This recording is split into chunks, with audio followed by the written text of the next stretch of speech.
Bharat Vidyashram. This is your English teacher Felicia.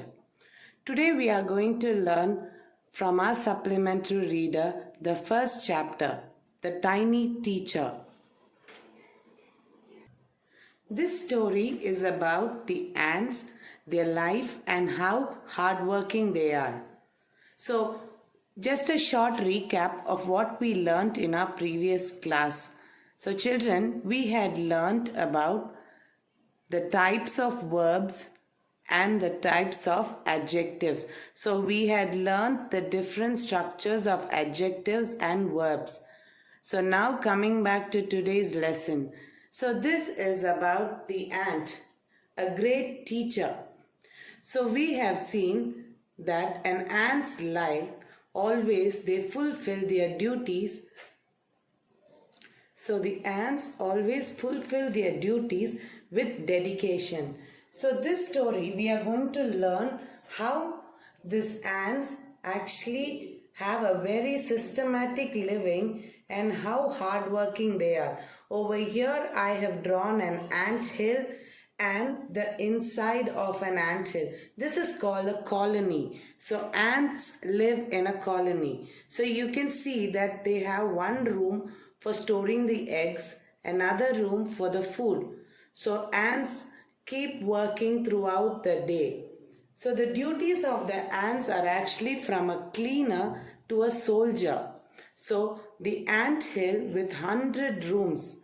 Okay, this ant hill actually has 100 of rooms, and so their duties starts from being a cleaner till being a soldier. So the queen ant lays eggs.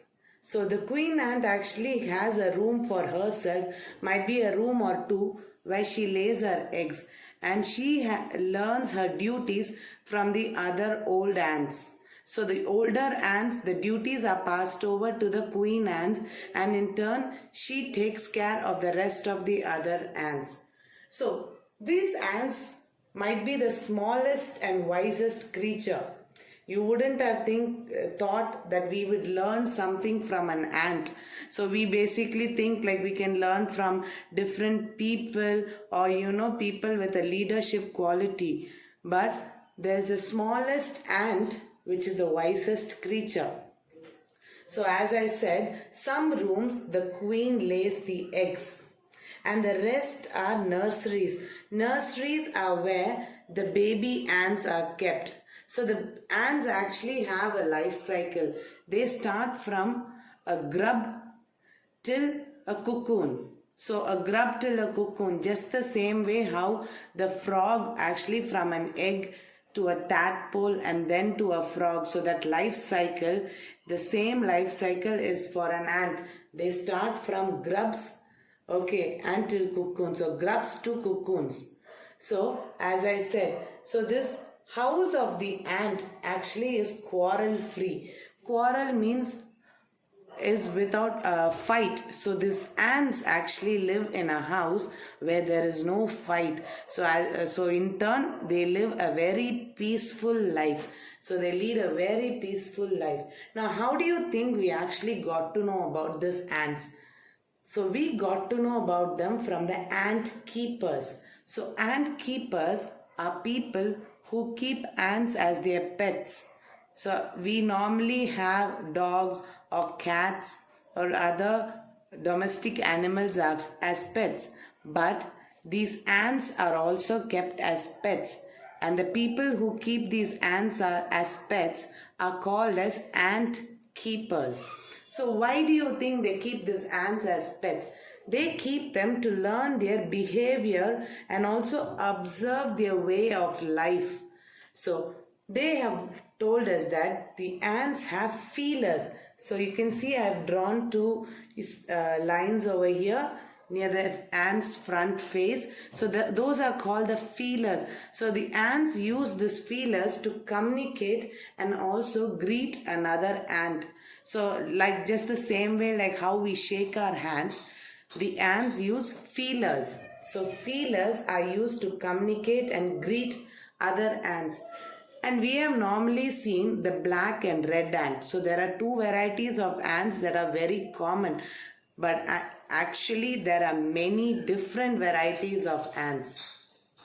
So the queen ant is the mother of the colony. So the queen ant is the mother of the colony. So this picture is actually how it's inside. So the ant hill and the inside of the ant hill is called the colony. So the queen ant is the mother of the colony. She has wings, but after the wedding, her wings fall off. She gets rid of the wings and then lays eggs. So the life cycle starts. As I said, so the life cycle starts. So after, she normally has wings, and after the wedding, the wings, she gets rid of the wings and she lays eggs. And the life cycle from grub to cocoon. So this cycle is up to 5 to 6 weeks. So the life cycle of the ant is from 5 to 6 weeks.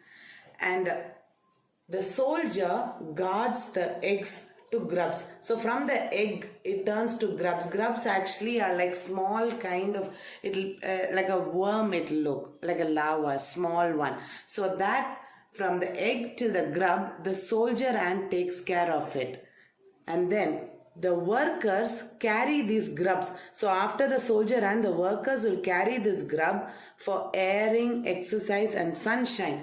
Just like how a human baby, we take care, we give them exercise, we show them sunlight and take them out. The same way the worker ants carry the grubs for airing, exercise and sunshine.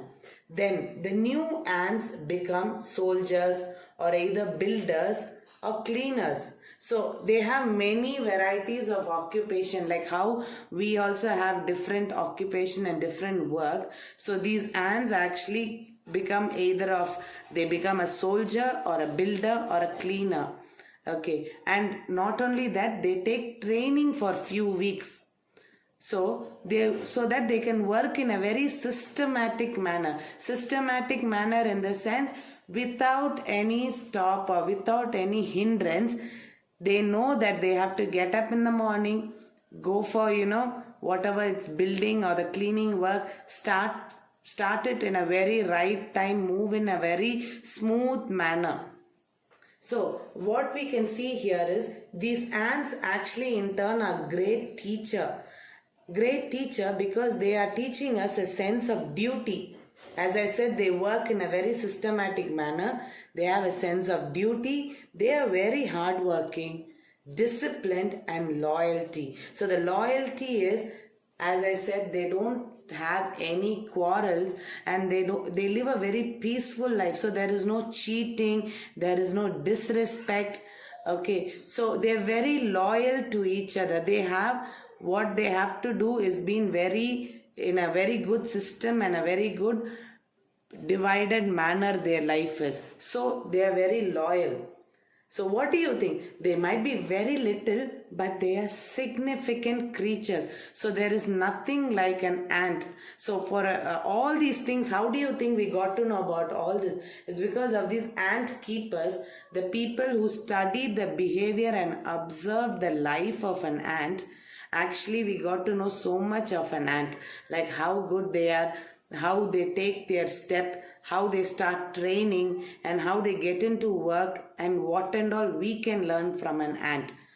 So I hope, children, even you have also learned something from this very tiny creature. So hopefully this lesson, the tiny teacher, has taught us many new things of a sense of duty, hard work, how to be disciplined, loyal. So all these things we learn from today's lesson.